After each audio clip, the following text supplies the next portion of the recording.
everybody, this is Dana Mancari, one of the behavior consultants for the district.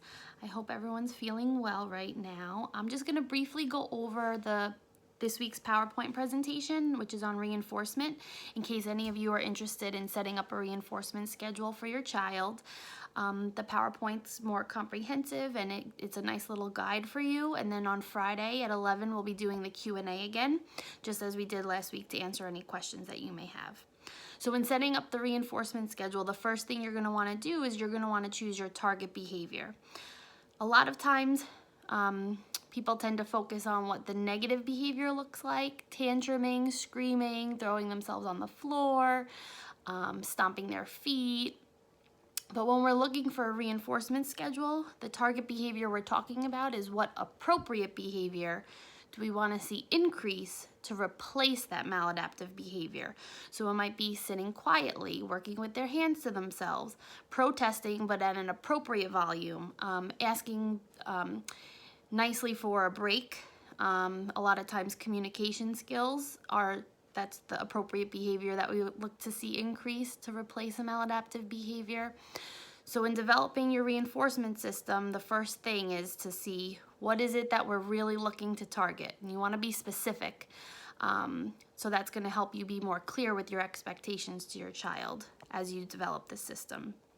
After you pick your target behavior, then you're going to want to select the reinforcer for that child. And that's really important to be done in collaboration with your child. So seeing what is valuable to them, what's going to motivate them to engage and display that appropriate behavior you're looking for. Again, it could be work completion, chore completion, cleaning up, following your direction.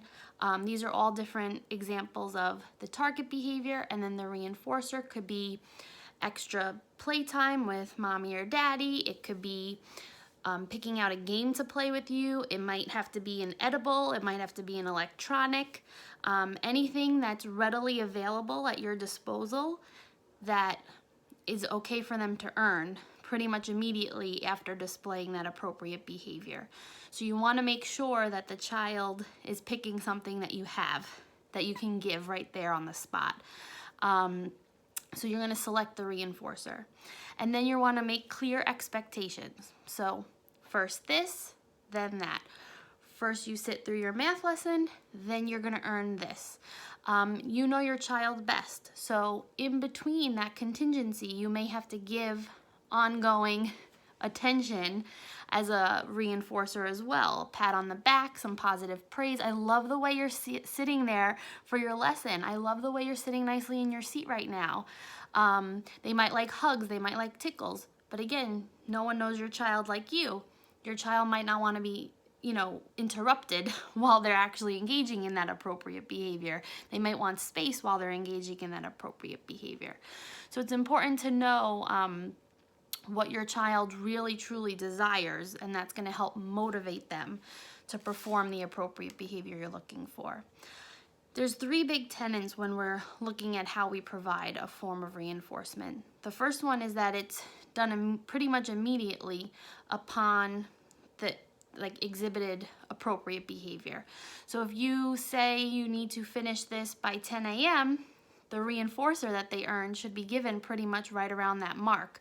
It shouldn't be, later that night unless that's the agreed upon reinforcer. So if you have a game night with your family and because your son or daughter did the work they were expected to do, that was the agreed upon reinforcer, they could pick the game later that night, fine. But really you want the reinforcer to be given pretty much right upon the expectation once it was met. The second thing is consistency, and this is a tough one because we're all working from home and it's really hard to be as consistent as possible. But if you agree and if you kind of make this little agreement with your child that they're going to earn when you had said they're going to earn, you really want to follow through on that. So making sure that's manageable as best as you can to provide the reinforcer when you said that you were going to provide it. You don't want the child to have done the work or followed the direction or engaged in the appropriate behavior and then there's no follow through on the reinforcer. It could be damaging for the reinforcement system to be of value. So you want to try to be as consistent as possible. And then the third thing is the magnitude. No one knows your child best. So if this is going to be very challenging for your child, the reinforcer should be a lot larger, right?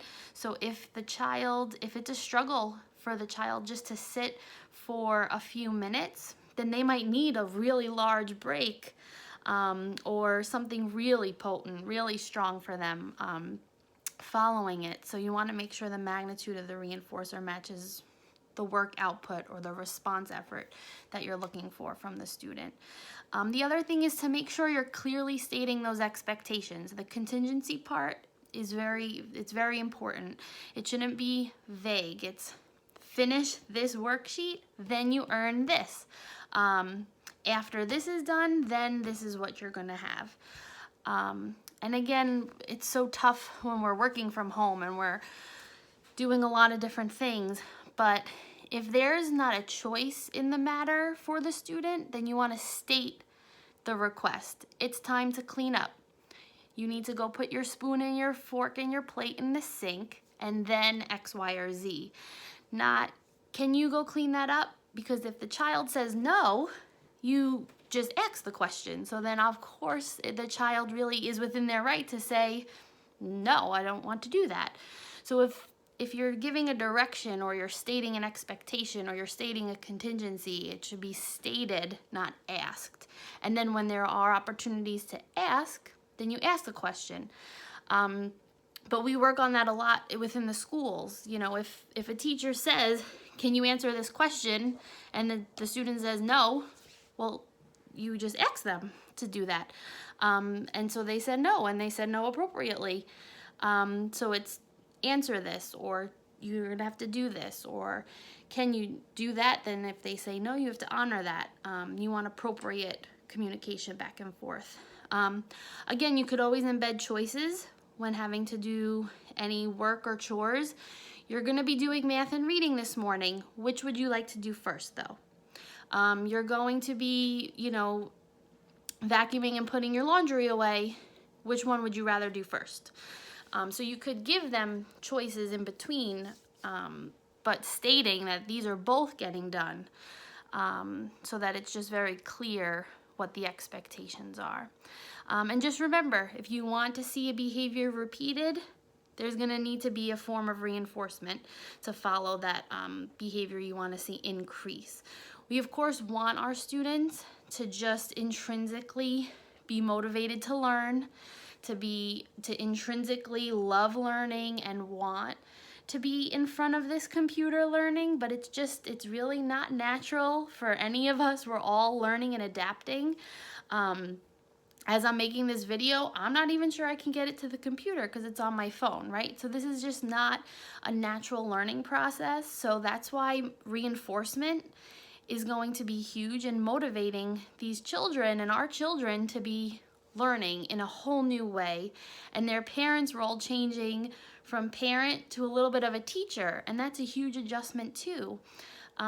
So we just want to make sure that you don't need to feel down in any way that you need a reinforcement system. It makes complete sense that most families right now are likely going to need some form of reinforcement system to motivate their children to learn in this completely new way, or to motivate their children to comply in a whole new family dynamic. So this is a principle of science that we see throughout the world. It doesn't mean that your child is struggling in some really negative behavioral way. This is something that when you hold the door for someone, they say thank you, you feel good about it, you might hold the door again. These are natural reinforcements occurring all the time. So don't feel bad. If you're looking at this and you're looking at the slides and you're interested, you're already doing your child so much by just educating yourself a bit on what your child might need to just be a little bit more productive, and for you to feel good about what you're offering them to help them be as successful as possible in this very chaotic time. Again, Friday will be our Q&A, and we'll answer any questions. And of course, we can always talk individually to meet your needs and tailor things as you need. But look over the slides if you can. If not, we'll just talk it all out Friday with everybody. All right, have a great week. Bye.